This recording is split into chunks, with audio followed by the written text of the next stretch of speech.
శ్రీ సద్గురు పరమాత్మనే నమః. శ్రీ స్వామి అచలానంద గురుభ్యో నమః. రాజవిద్య రాజగుహ్య యోగములో 6వ శ్లోకం. యథా ఆకాశస్థితః నిత్యం వాయుః సర్వత్రగః మహాన్ తథా సర్వాణి భూతాని మత్ స్థానే ఇతి ఉపధారయ.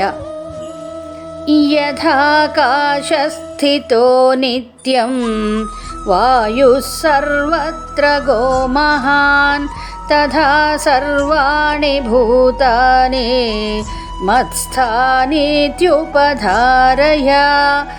యథాకాశస్థితో నిత్యం వాయుః సర్వత్ర గో మహాన్ తథా సర్వాణి భూతాని మత్స్థానేత్యుపధారయ. 7వ శ్లోకం. సర్వభూతాని కౌంతేయ ప్రకృతిం యాంతి మామికాం కల్పక్షయే పునస్తాని కల్పాదౌ విసృజామి అహం. సర్వభూతాని కౌంతేయ ప్రకృతిం యాంతి మామికాం కల్పక్షయే పునస్తాని కల్పాదౌ విసృజామ్యహం. సర్వభూతాని కౌంతేయ ప్రకృతిం యాంతి మామికాం కల్పక్షయే పునస్తాని కల్పాదౌ విసృజామ్యహం.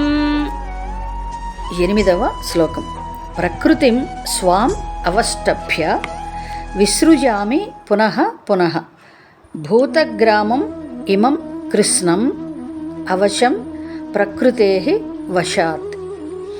ప్రకృతిం స్వామవష్టభ్య విసృజామి పునః పునః భూతగ్రామమిమం కృష్ణం అవశం ప్రకృతేర్వశాత్.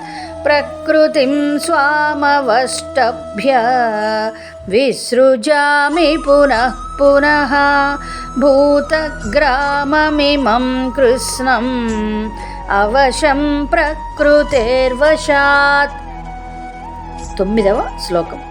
న చ మాం తాని కర్మాణి నిబధ్నంతి ధనంజయ ఉదాసీనవత్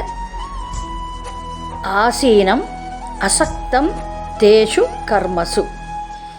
న చ మాం తాని కర్మాణి నిబధ్నంతి ధనంజయ ఉదాసీనవదాసీనం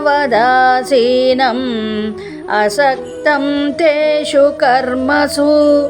న చ మాం తాని కర్మాణి నిబధ్నంతి ధనంజయ ఉదాసీనవదాసీనం అసక్తం తేషు కర్మసు. ఓం తత్సత్. జై గురుదేవ్.